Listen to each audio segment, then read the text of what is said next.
Hello everybody and welcome back to another Kings of War Battle Report.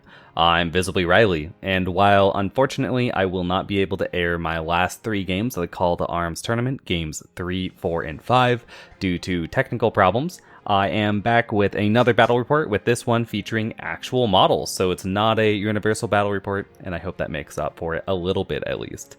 In this battle report, we have Ogres versus Goblins, with the scenario being Invade and the points being 2,300. So first off, we have my opponent's army, which opens with 2 hordes of Sharpstick, followed by 2 hordes of Trolls, 3 regiments of Rabble, 4 troops of Mob Beast packs, 2 Wingets, both of whom have the Goblin Spotter upgrade, because why wouldn't you? A Goblin King, 3 Wizzes, 1 of whom has the Inspiring Talisman, 1 has the Boomstick, 2 Flagets, 1 having the Diadem of Dragonkind, 3 Big Rocks Throwers, and 2 Maw Pup Launchers.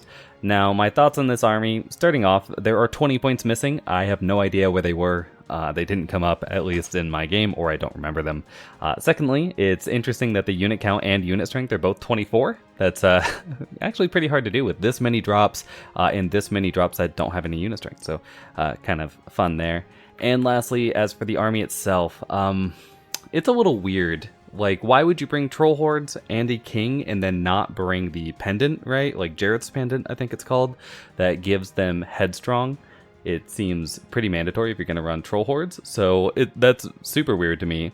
And then lastly, I'm not a big fan of running 5 War Engines. It has nothing to do with a balance factor. It has everything to do with a play experience thing. I don't think that like when it swings, when it swings hard, so it's just not very engaging for either player, nor do I really like it as a damage output, or as a damage vector in my armies. I'd prefer to, you can run a couple of them, but I don't want to rely on them, which this army definitely does for their damage. They do have the Troll Hordes, which can really mess things up, but otherwise, it's a little lackluster.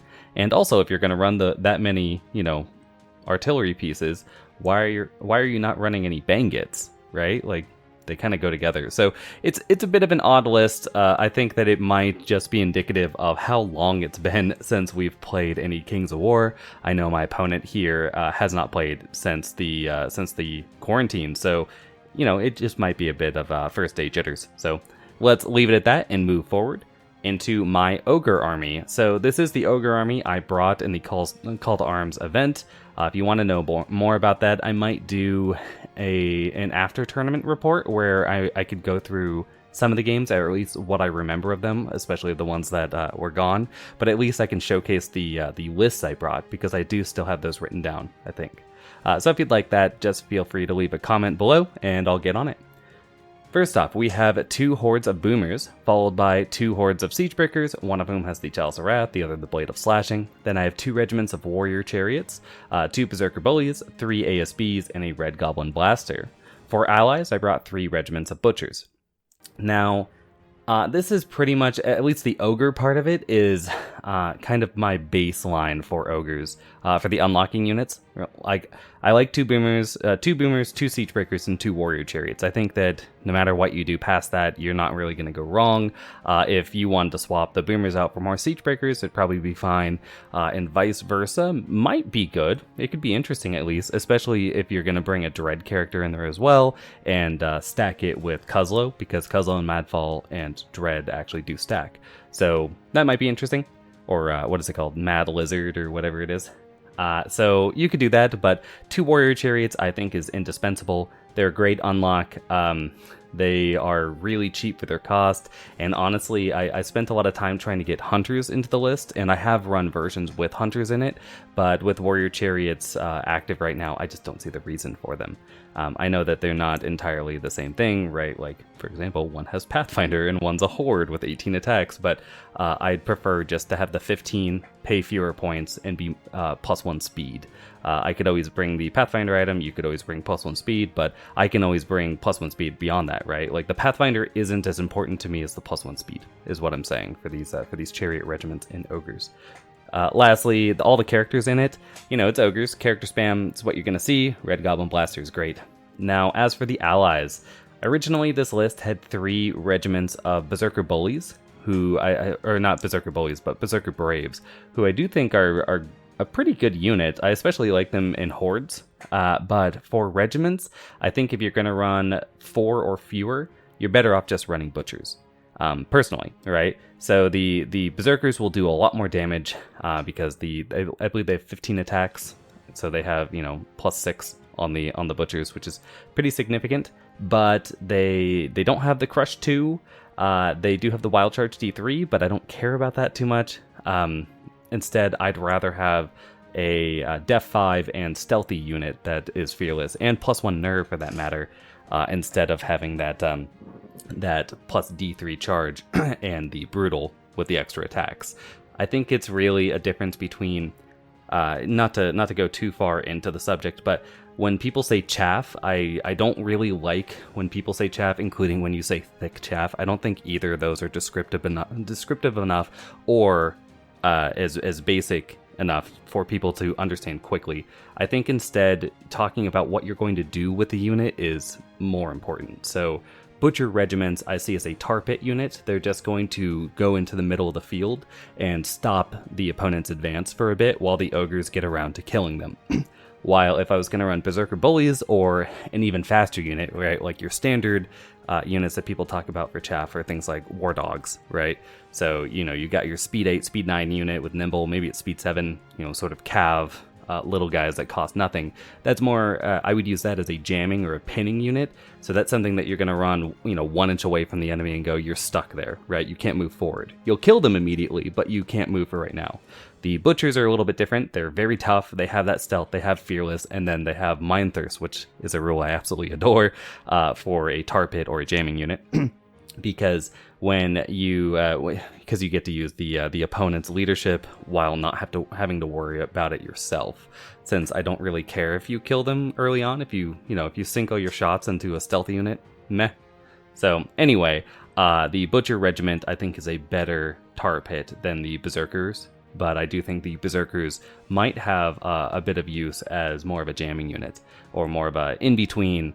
A true speed 10 unit, like the Red Goblin Scouts, and what the Butchers offer. Anyway, I digress. Let's move forward.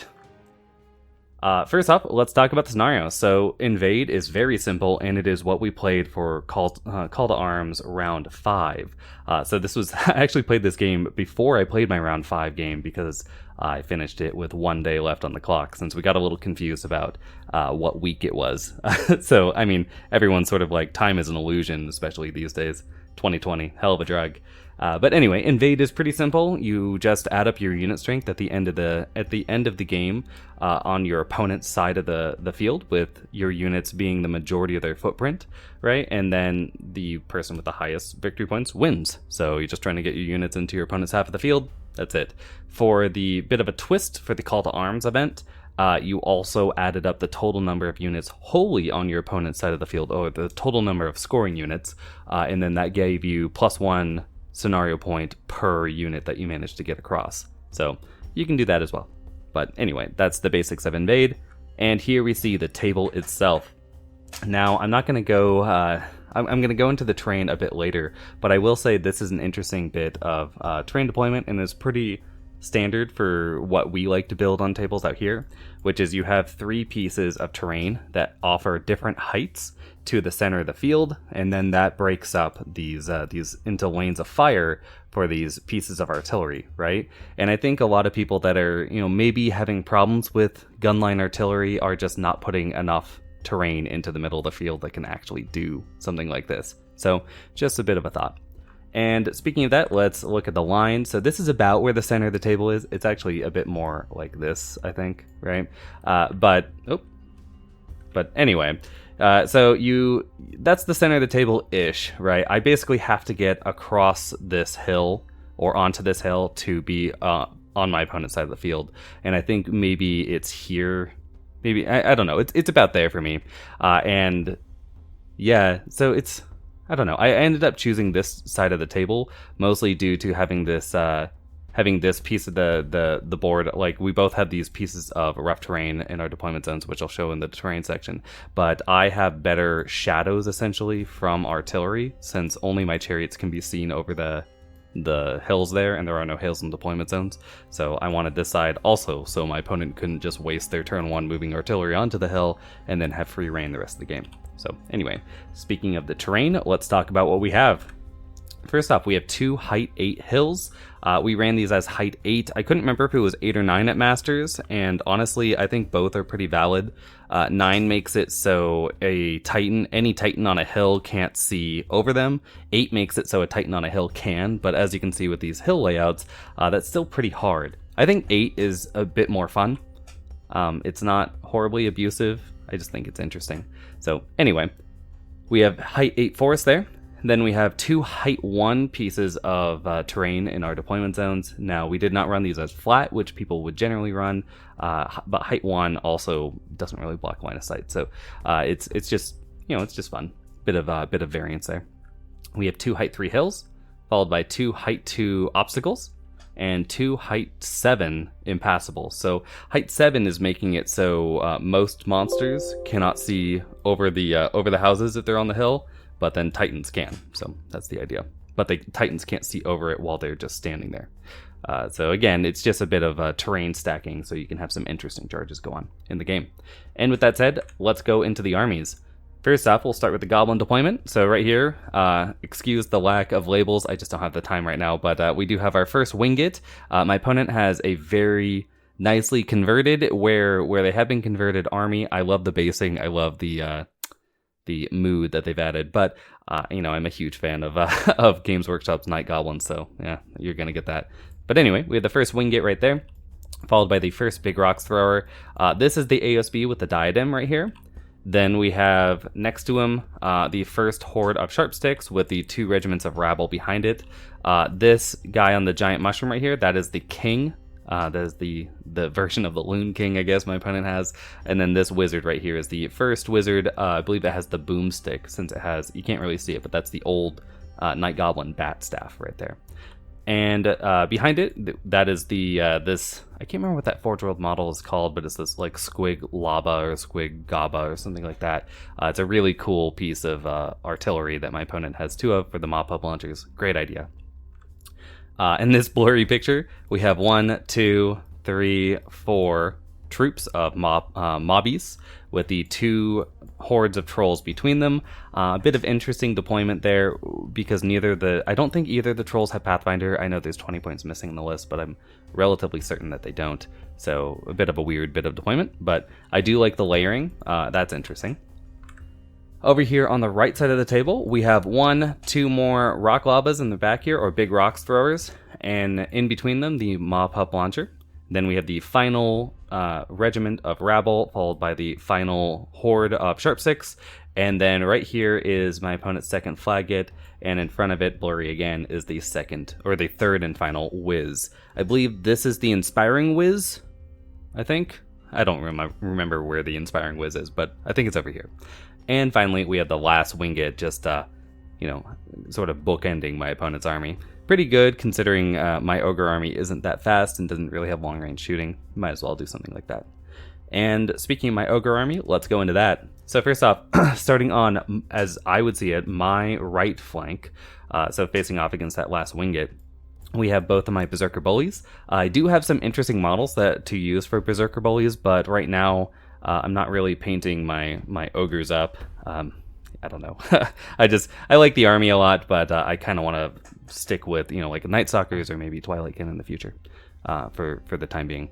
So anyway, we've got those guys. We have my first regiment of chariots. Again, I do have some stuff that goes in the center to to not show my blue tape, but I just didn't bring it. So anyway, we got those. You got to find stuff after all these months. It's always a pain in the butt. We have my Red Goblin Blaster right there. We have my first ASB. This back here is my stand-in for my first Siegebreaker Horde. I did have another horde of ogres to bring, but I forgot them. So instead we have these. I could have sworn I packed them too, but I didn't. And then we have the first regiment of butchers in the front. Off to the right of that, we have my first and second horde of boomers right there. And then this is actually the far right, so we've got a bit of a picture swapoo, but the far right has my second ASB and then the second regiment of chariots, and then next to this is actually next to the boomers. You can see there we have the second and third regiments of butchers, my third and final ASB, and finally the last horde of siegebreakers. These siegebreakers are the ones with the Chalice of Wrath, while the ones to their right, our left, are the ones with the Blade of Slashing. In the future, I think what I'll end up doing is magnetizing one of the arms on each of these units to have a larger shield, like a big tower shield, so I can run them as siegebreakers or as warriors, which I sometimes do. So anyway, that's the Ogre army, and let's move on to turn 1. So turn 1 went to the Ogres, and they did what Ogres do, and just ran forward. We've got a bit of a flanking force here with the chariots going around, and then we've got the butchers pushing in front. This is sort of what I'm saying.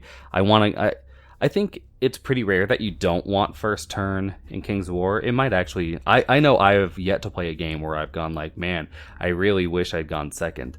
But anyway, especially in a system like this where you're scoring at the end of the game in all these scenarios, it's just...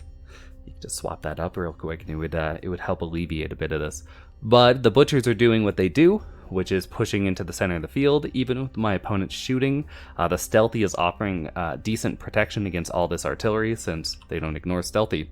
So yeah, I'm just moving them forward, pushing up into the shadow of the hill. If my opponent wants to push onto the hill, I'll fight them and then back off. If they don't, I will push them and make sure that they cannot get to my side. So a bit of a tar pit there. Board control, really important. The siegebreakers, of course, just follow them up. I put my boomers in the woods. I'm not sure this was a great idea. I mean, I didn't set up this table. I don't really like the terrain, to be fair, like, because it's just in these lines, right? Just banded terrain. And I always think that looks messy. If you're going to band your terrain, band it like this, right? That way it looks a bit more natural. It doesn't look as... you know, like it's exactly in lines. So anyway, it's still on lines, but it looks a bit better. And it also makes it so it plays a bit more interestingly. So like here, I have to put something in this or in this. So I just chose to put it in the center and put my boomers there because they can't fire turn 1 anyway, unless they lose the turn. So anyway, I just move them forward. These guys, of course, move forward. I move an ASB behind them. I move my Red Goblin Blaster onto the obstacle here, because I don't really care what it does, as long as it soaks up some fire or does whatever. It's just a zoning piece, really. And then I move my chariots forward. The Berserker Bully, this one is facing like so, facing towards the inner of the table, while this one is facing like that to face off this way.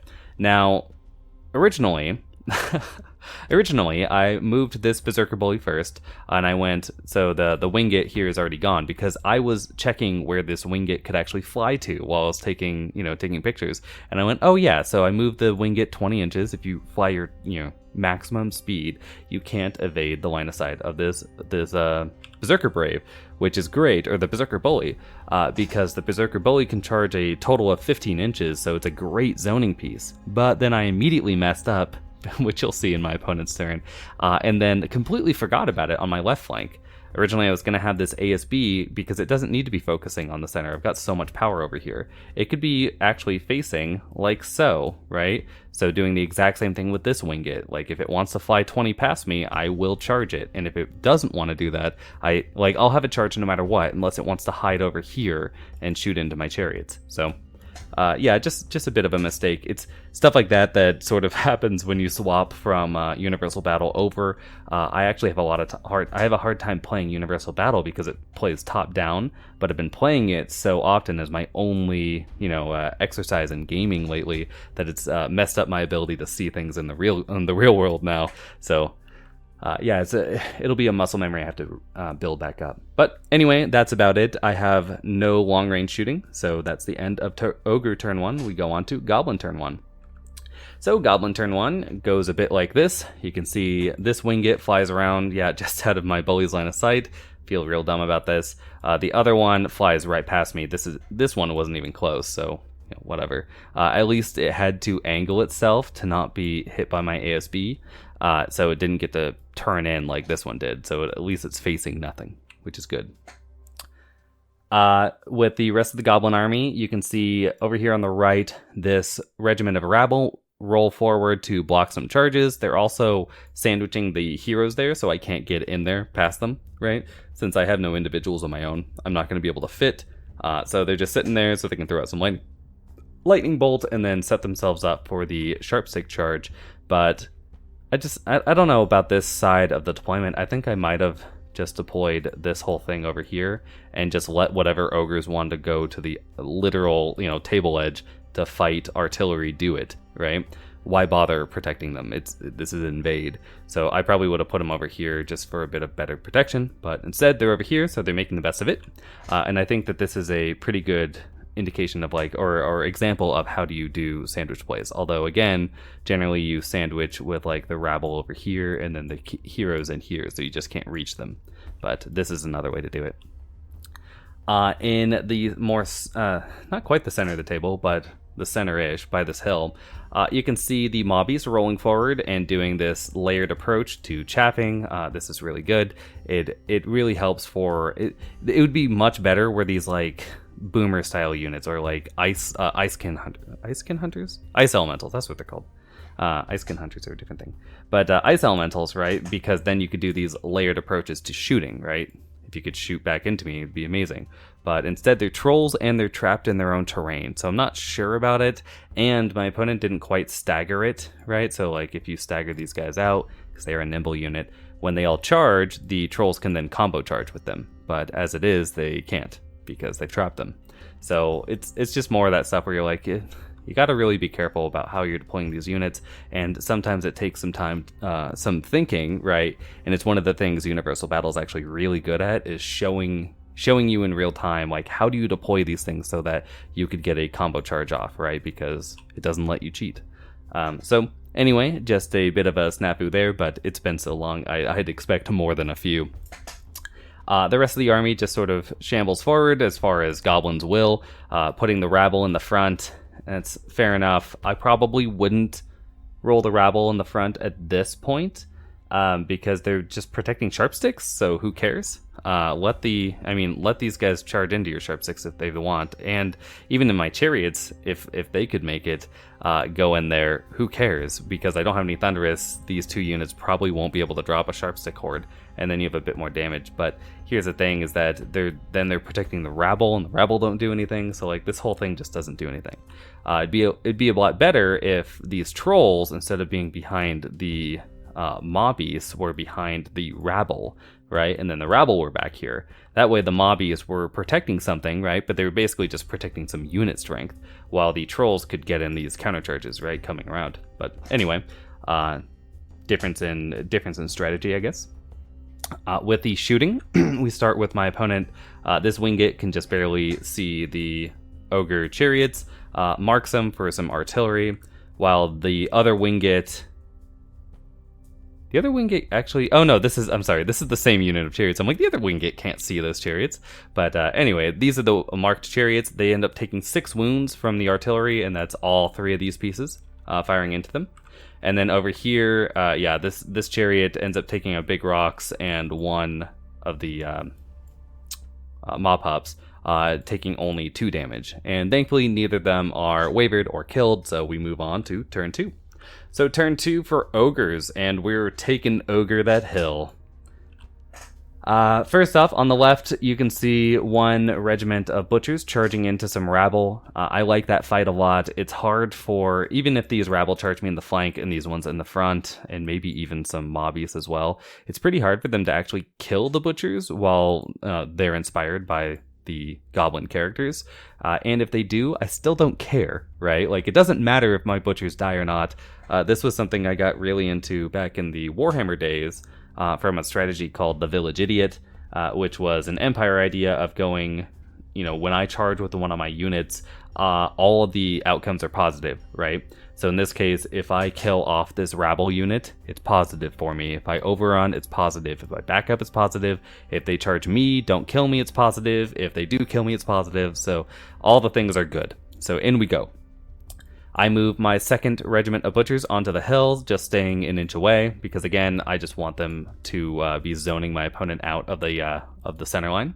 And these guys end up charging into some mobbies. Should be an easy kill, but they are a 4+ to hit unit, so you never know for sure.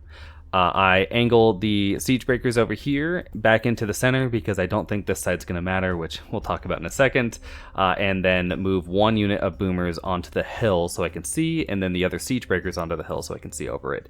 But that does jam up the other unit of boomers I have, and that's just going to be an unfortunate truth for me due to the, again, these lines of fire that I'm dealing with. So, you get that. I roll these chariots up. I am giving a rear to the Wingit. Oh, no, the Wingit can't see me. But I'm opening myself up to some shooting. I don't care too much. It's again one of those things like if, all these units come in and kill me, I have something that can just go in and drop one of these units as well. So it's just, good all around for the ogres there. In the back here, I turn one of the Red Goblin Blasters to face the Wingit, just to give it a bit of a threat. If my opponent chooses to focus on this Red Goblin Blaster, that's a terrible arrow. That's an even worse one. There we go, good enough. That is good for me. It's a 65-point unit. It is fearless and it's def 5, so it's not the easiest thing to drop down, but every one of these big rocks that are thrown at it, every one of the Wingits that marks it or tries to chuck at it is good, right? It's just good for me. So if I could last 2 turns, even better, right? And then, yeah, these guys move forward, and I have an easy flank with my chariots. I don't think it matters too much as I kill them either way, but still, you don't want to give a flank for no reason. So I have the flank, I take it, and then I take a Berserker Bully into the front just so I can get some units thrown up here. The other Berserker Bully just moves forward. Again, I don't really care. I'm out of line of sight of the Wingit, so I don't want to give a charge away if I have to, but I should not really care about a Wingit charging into a Berserker Bully that's unwounded. It shouldn't matter too much in the game. Now, into shooting. Or I guess just showing off some of these combats. I do want to appreciate, these. I can't wait till my opponent actually paints this army because I love the work that they put into it. They're using obviously a lot of the standard models. There's not a huge amount of conversion in the models, but the basing is so well done, especially for something that's obviously multi-purpose with these round bases. Just really nice work, and I can't wait to see it done. And yeah, just showing off the last one over there. And here we go with the end of the turn. So let's talk about this a little bit. I do take my boomers here that could shoot, and I shoot into these trolls. I do actually a fair number of wounds. I think I do like 4 or 5 wounds, something like that. So pretty good. I'm not worried too much about the regen. I could have shot into these mobbies, but right now those mobbies are actually locking the trolls up, so I don't want them to accidentally die. Right? So I'd rather just take some shots on the trolls while I can. And then with the rest of my combat, it doesn't go great, but it goes fine, right? So again, this one, I go into the rabble. I don't even get a waiver. That's whatever. They're a 12-14. I have 9 attacks with crush 2, 4+ to hit. So I'm not looking, I'm not expecting a waiver or a kill there. These ones I'm a little disappointed in, but again, they're a 4+ to hit unit. It's just the shit they do. So I go into this unit. I think they're an 8-10, def 3. So 9 attacks on 4s to hit, 2s to wound. And I do get a waiver. So a waiver is actually probably better than a kill in a lot of ways. Actually, I probably want a kill. In most games, I'd want a waiver. But with how my opponent has gummed themselves up, I did want to kill them, get the overrun, and then just force this unit to do the exact same thing on the next turn. But anyway, waiver is fine. And then lastly on the far right here, at least I do pop the easy combat and roll right through them. I reposition to get these units in my front, and the Wingit's actually out of 20, so it doesn't have a charge on me anyway. And that'll be it. So we'll move into turn 2 for the goblins. So turn 2 goblins, you can see this Wingit is turning to try to take down my Red Goblin Blaster. It's exactly what I want, right? Red Goblin Blaster, who cares? It marks it, it's going to fire some shots. I'm all for it. In the center of the table, we have something a bit interesting going on, which is because these guys are wavered, these guys can't even move. This whole thing can't even move. But the regen here is insane. I think they regened all 4 or 5 wounds there. Maybe they have 1 on them, but they regened a ton. While these mobbies roll forward to charge into my my Butcher regiment, which is okay with me. They are gonna get some mop-up shot onto them, so that's it's a good strat. I was thinking about something similar with a bunch of cav, but it might be better just to use the Mobby's troops and then run more of a traditional, or like the old version of the trombone shooting with, now with bangits and wingits and the Mobby's launchers. Just because I like the idea of a shooting goblin army, but I probably still wouldn't bring that many big rocks throwers. I think they're a bit too hit or miss. So the other unit of Mobbies decide to take a flank charge. They are nimble, after all, into the side of my butchers, while these rabble go into the front.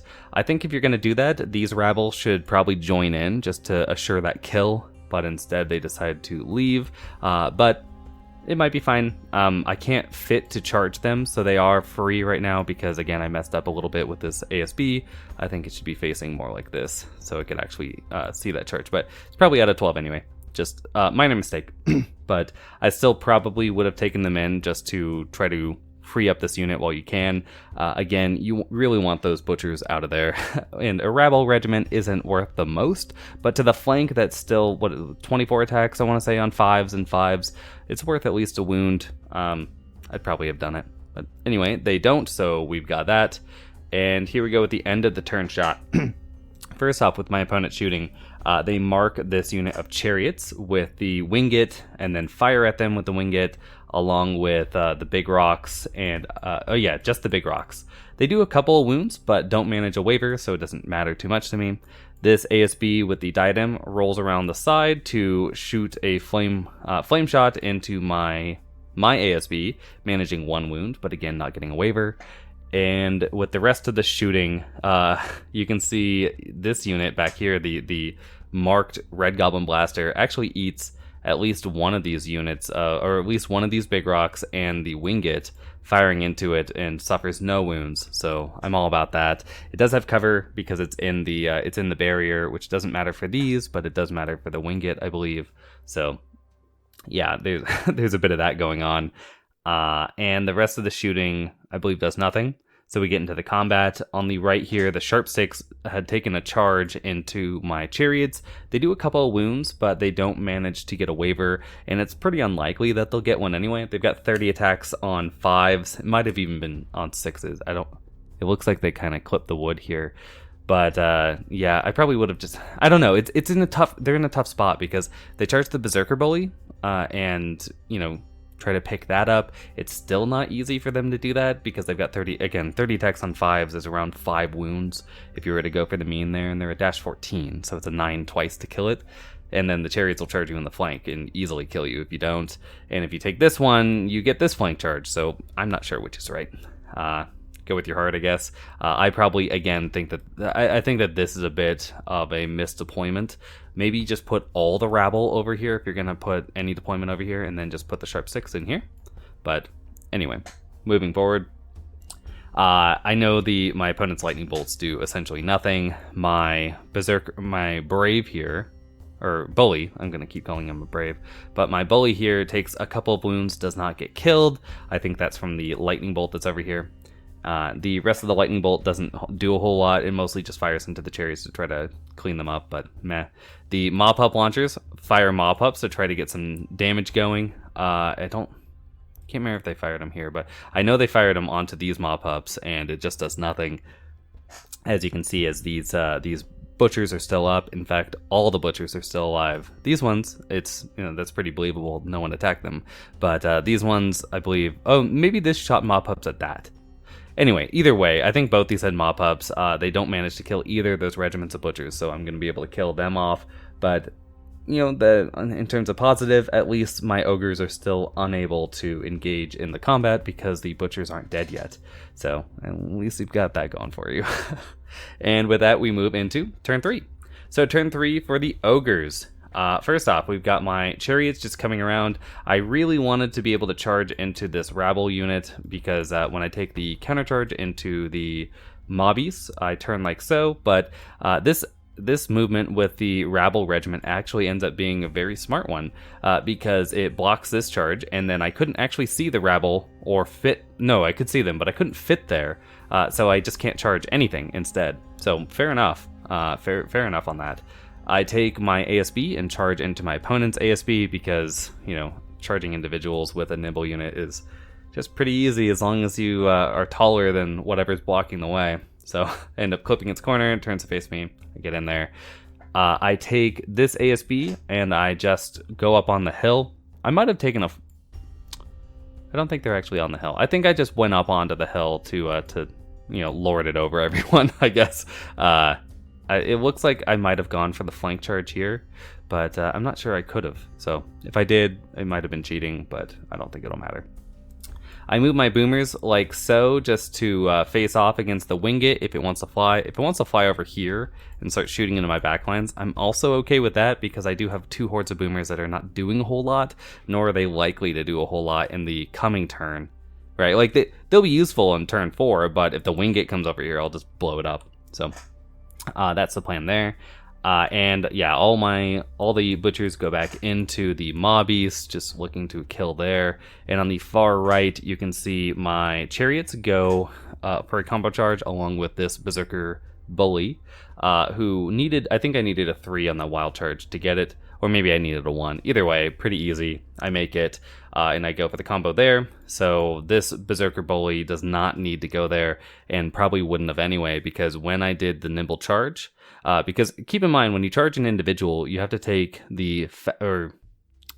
any point of combat or contact is the fastest route. So when you're trying to figure out how you angle them perfectly to move the least. And one of those is when you're talking about pivoting, it's you pivot the least, right? So I pivoted the minimum amount to make it past this unit and charge, and when I did so, when I sent it up, yeah, I'll if I kill this off, I will get an overrun and be able to kill off the other individual, which is perfect. So that's what we are going for there. I take my Red Goblin Blaster and just put it on the hill now because fuck it. if they keep chucking rocks at me, I'm cool with it.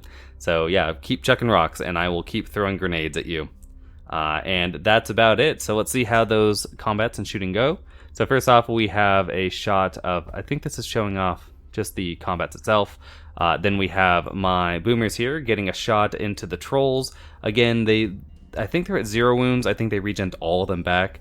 But I do end up doing, again, pretty well on my hits and wounds. And even worse, I get a waiver. So I put 5 wounds on them. I roll a 9. I think I actually rolled a 10. And get a lucky waiver on those trolls. That's enormous. And this is when I find out that the king right here, because I'm like, oh, you have Jarrett's pendant though, so you're at least headstrong. And that's when I learned that Goblin King does not, in fact, have headstrong. And I went, but why? So anyway, they don't have it. They're at least inspired. So, but great, really big for me. Big moment. And over here in the combat, the first combat, I only managed a waiver against the sharp sticks there. I did 12 wounds, so I'm okay with the waiver. Getting the brutal in there. I think sharp stick are a 1921, so that was a 6 to waiver, 6 or 7 to waiver. So I'm cool with that. I do manage to, the big thing, I wipe up both of these individuals, so whatever, and then I turn this Berserker Bully to face towards the center combat because I might be able to whip around the back there and really get some damage in. And here is the end of turn shot. First off, down here, this guy whipped a grenade out and did 1 wound to this Wingit, so I'm very proud of them. They don't get a waiver, but 1 wound is 1 wound. And in the center combats, I managed to kill off all of the mobbies I was fighting, so there's only 1 troop of mobbies remaining, and I turn, as you can see, just to gum up things more, especially now that these trolls are wavered, so that's really good. And I managed to fail to kill the ASB up here with my ASB. I actually hit with all 3 attacks, but then when I'm rolling the wound, I only got 1 of the wounds through, but I'm okay with that. I'm really, if you're going for an ASB with a range attack, you're really only going for the 1 wound to turn off the ranged, or to kill them. If I had wavered it, who cares, right? If I don't waver it, it's pretty much the exact same because it only has the 1 attack on a 5. So anyway, that is the end of turn 3 for the ogres. So we go into Goblin turn 3. So Goblin turn 3, the charges go how you might expect. On the left here, we've got Rabble in the flank of my ASB. That is problematic, but we'll see. I only have 1 wound on me. We have more rabble going into the front of my butchers because they're currently blocking the sharp sticks, which again is sort of that, or yeah, they're called sharp sticks, right? They're just gumming them up a little bit. This is the thing, like, now that I think about it, I think I would have taken all my rebel and put them over here if I was to deploy something over here, because he's just getting blocked up because of this large piece of terrain. So anyway, the trolls here that are wavered at least at least remain outside the terrain. They also regen like 3 of those wounds, so I think they're down to only 2. The mobbies here charge into my butchers, while these trolls charge into the front of my siege breakers. Again, because they are hindered, I'm not afraid of that charge at all, and it puts them in a pretty easy charge range. I don't think it's even a roll in the wild charge to get a flank on them with this Berserker Bully. So I'm 100% okay with them falling for that one. And that's going to be it for we've got the Wingate here moving around to take some shots on the chariots. The other Wingate is not in the picture. It's not in the shot. It's over here, just firing off some shots on the other chariots, trying to drop both of them. And here we go. First off, yeah, these chariots dropped pretty easily when a bunch of rocks hit them. I think they ended up at 12 wounds at the end, all said and done. And then the other chariots, yeah, they're also dropped, and they were at 11 wounds. So, yep, artillery finally getting something done. Better late than never, I guess. And here is the end of turn shot. Unfortunately, that's all that gets done. Starting on the left, you can see, actually you can see the Wingate now. But starting on the left, you can see the ASB versus Rabble fight. Yeah, the Rabble do not manage to do anything. They do, I think, a wound to me, so I think I'm on 2 now, but they don't get a waiver. I'm perfectly fine with that. These guys do manage to kill off my butchers, so I guess, you know, saying that's all I got done was wrong. The butchers died, mostly due to, again, another mob pup being thrown in there. Otherwise, I don't think the rabble actually managed any wounds on those butchers, but they were sitting on 6 or 7 wounds already, so, you know, pop them out. They are gone, and that's about it. This king, the Goblin King, did charge into these butchers. He's actually about here, I guess, but the bases aren't playing nice together, so he's over there. And I don't think they hit with any attacks, so just a bit of a mess. The artillery, my ASB is, oh no, he charged, no, because the ASB got shot. Yeah, I think my ASB, maybe he charged the ASB then. That makes more sense. So charged into the ASB, it wavered it. The ASB should be where this wound dial is, but it actually won't stay up there with the Goblin King. That's what I was thinking of. So there's that. I take a fair number of wounds from these trolls. They do way better than I thought they would, because they hit 10 times on 5s with 18 attacks. So it's pretty nice, but still, Siege Breakers are a tough nut to crack, and they don't even get wavered, so I'm fine with that.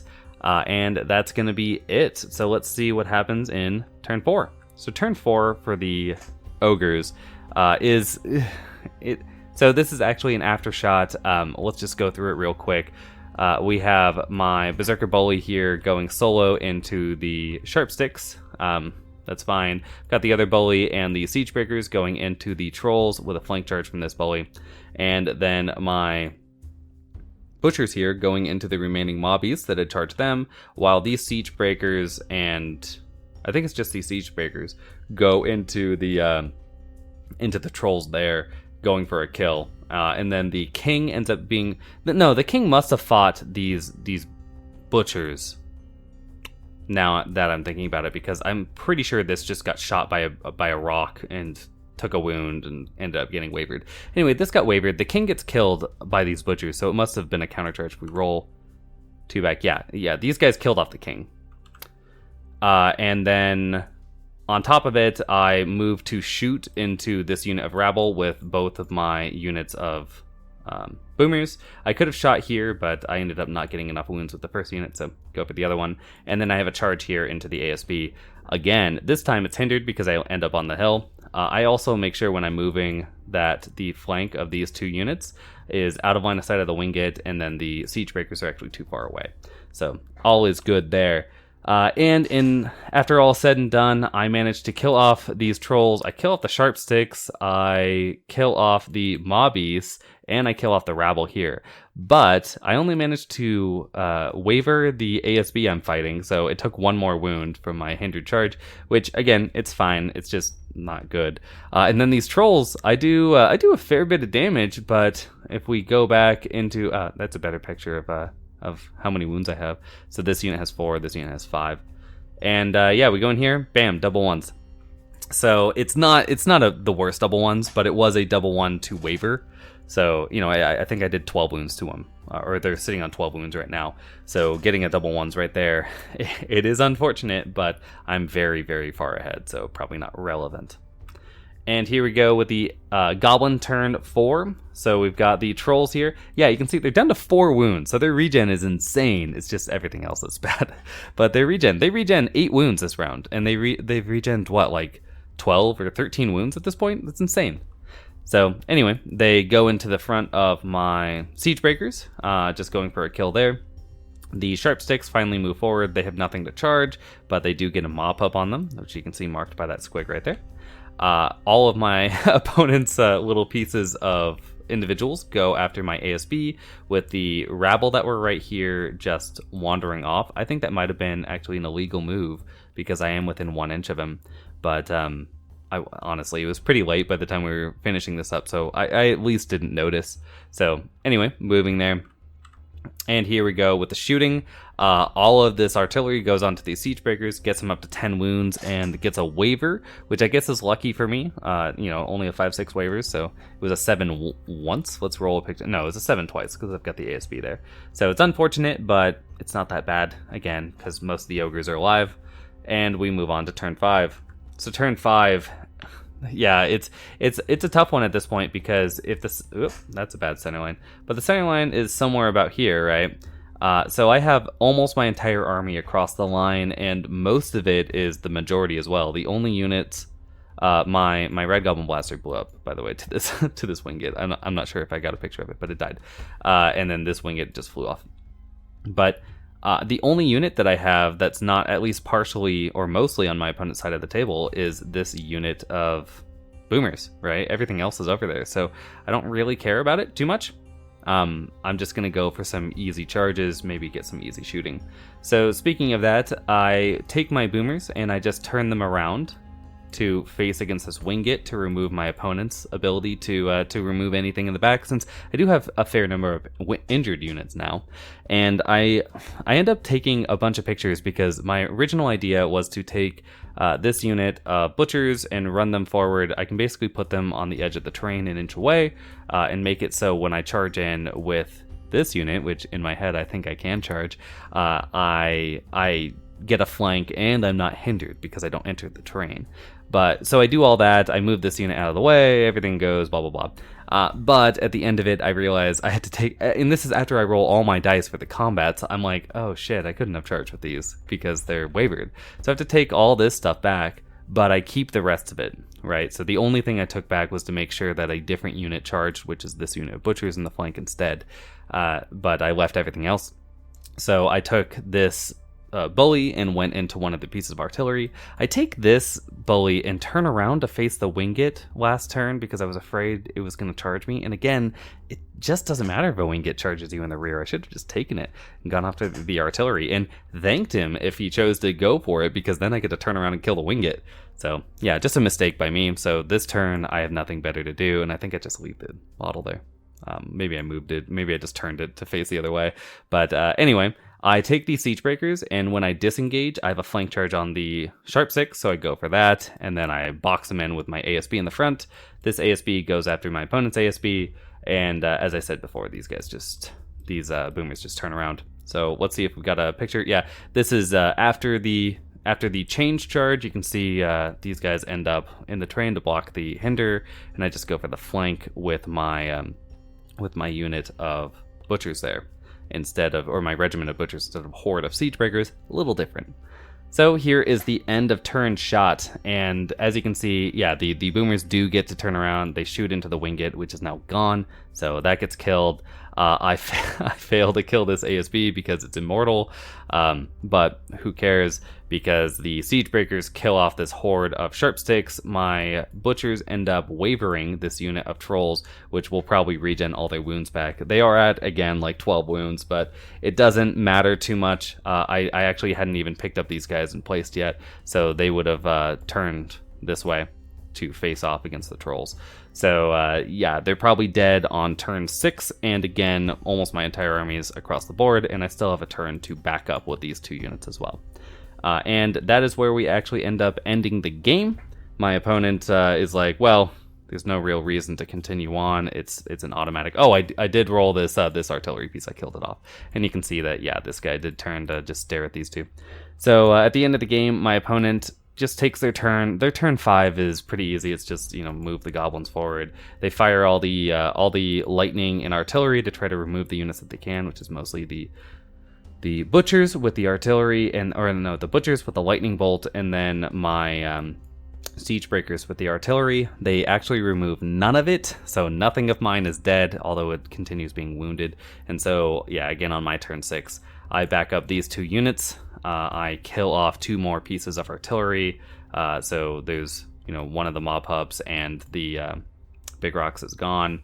I ended up with no wavered units, and I end up with my entire army on my opponent's side of the field, and this Wingit. Oh, this Wingit actually moved it forward to try to drag the boomers off, but I can actually back up with just 1 unit of boomers and be halfway or majority across and shoot, while the other one just backs up onto the hill, and 1 unit was enough to kill that Wingit off. So this is dead, and then if my... yeah, so this is dead, this is dead. And at the end of the game, it ends up a pretty stunning ogre victory, which is actually kind of what happened in the Call to Arms game as well. Just because I think this ogre list is pretty strong. It still has the same problems that ogres have in a tournament setting, which is that they are 15-17 units, meaning that if your opponent ever gets a lucky turn, right, like this is an artillery army, it gets a lucky turn 1, and the game is almost over before it begins, right? Like you can just lose ogres so quickly to swing dice that it ruins your game, right? So like, and I don't mean that in a negative way. I just mean that, like, from a competitive setting, ogres are difficult to consistently do well with because of that 15-17. Although, you know, they're still a solid army, I would still bring this to a tournament, and I brought ogres several times to events because I think they're very fun to play. But yeah, it ends up being a pretty big ogre victory where I have unit strength 3, 4, 5, 5, 7, 9, 12, 13, 14, 17, 20 unit strength on my opponent's side of the field to their 1, 3, right? And actually this ends up dying as well, so really just the 2. And then to count up the units for the Call to Arms for the Northern King scoring, I have 1, 2, 3, 4, 5, 6, 7 units that are across, so I get the +5 there. So yeah, a very big victory for the ogres. But it was the first game back for my opponent after several months, and my first game back to playing live action Kings of War again. So I'm very excited to get some more games in this. I hope you guys are ready for more battle reports, because we're gonna start slinging them out again. And until then, bye.